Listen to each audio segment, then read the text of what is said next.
you may or may not know that in 2018, the Berkeley just passed, her the 150 years anniversary. In the past 150 years, there's a lot of great achievements coming out from UC Berkeley. For example, Berkeley is the number 3 ranked, the highest number of Nobel prize winners in the world, and Berkeley has 25 Turing Award winners, is the equivalent of the Nobel Prize in CS and EE.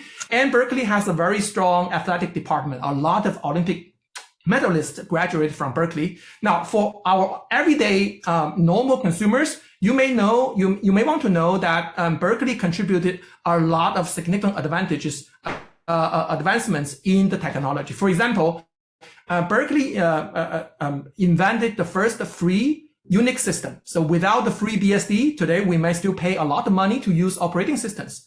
And today we're talking about the global pandemic, and Berkeley was the birthplace of the first flu shot, the vaccine. I think that that play into the perspective of what we are talking about every day. In the artificial intelligence, Berkeley also first open sourced the Caffe, which is the free C++ library for doing artificial intelligence and neural networks research. And 2 years ago, in 2020, Berkeley's researchers also was awarded the Nobel Prize for gene editing. In the past, it is well known that Berkeley has been regarded as the #1 public schools in the world. But this year, Forbes magazine, taking into account of return on investment and also in terms of graduating students' average salary, actually put Berkeley as the #1 overall schools compared to public and private schools such as Yale, Princeton, and Stanford, and Columbia, and so on and so forth. Now, today we're going to talk about, I would like to talk about CS and EE and AI, but again, and another question that a lot of parents will ask you that, if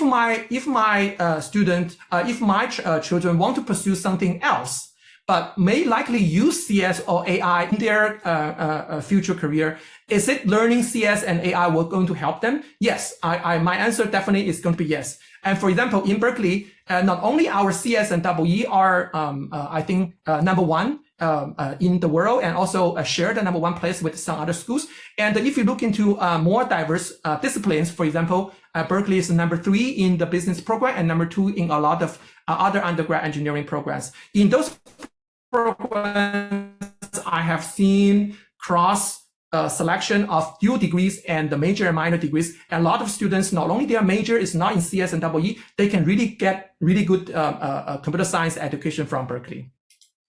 Now, so let's talk about the college admissions. I think that that's a lot, that's the reason that a lot of people are signing up to today's talk. Because, I am employed by Berkeley, so all I'm going to talk about are public information. So I'm not going to I will not be able to disclose any information that is not public, which means that I will provide you the information that, you may likely also be able to find in the internet, but I'm going to tell you my thoughts about how do you take actionable information to take action to improve your children's application to Berkeley and the other likely schools. So #1 is on the left-hand side. You see that this is, again, public. In 2019, you can search on the Berkeley website that there is a snapshot of the average profile of a student that can get admitted to Berkeley. And it mentioned about the high school GPA to be 4.15 to 4.30, and ACT and SAT scores. And in general, so the overall admission rate is about 16% in 2019. Guess what? Today, if you look at the recent announcement from UC Berkeley, and the acceptance rate has been dropped to 8%. So almost half of the admission rate compared to just a few years ago. And that brings Berkeley in line with several other top private schools, such as Stanford, Yale, and Harvard, Princeton, and Columbia, MIT, and so on and so forth.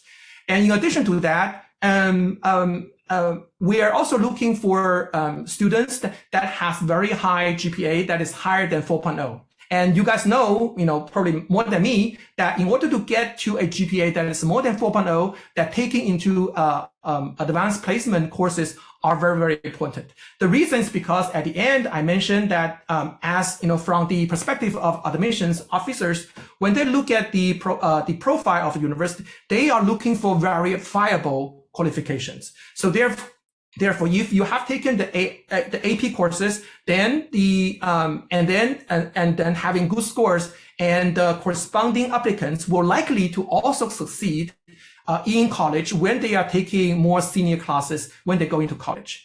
Another thing that I think I mentioned before is that at least for now, Berkeley has decided not to accept ACT and SAT scores. So as an educator, I think that when a higher education college close the door, and it is upon us to be able to also open doors to fairly evaluate qualification of students. So after all, if we think that SAT and ACT in some aspect is not fair for the general publication, our goal is to make the application process more fair, right? So rather than less fair and more biased towards a certain group of people. So in that case, so there are several things I think that we can, without the ACT and SAT, and these things are more important than before. Number one is that a lot of people talk about recommendation letters. I think that recommendation letters are great, but again, I'm from UC. UC does not request recommendation letters. Even if you put a recommendation letter in your application, and then the UC will take it out. So, but you may include recommendation letters in other grade schools, and I'm sure that they will be very, very helpful. And number two is the thing that I mentioned, activities and awards, where I think we're going to spend more time later to talk about this. And number three is the personalized essay.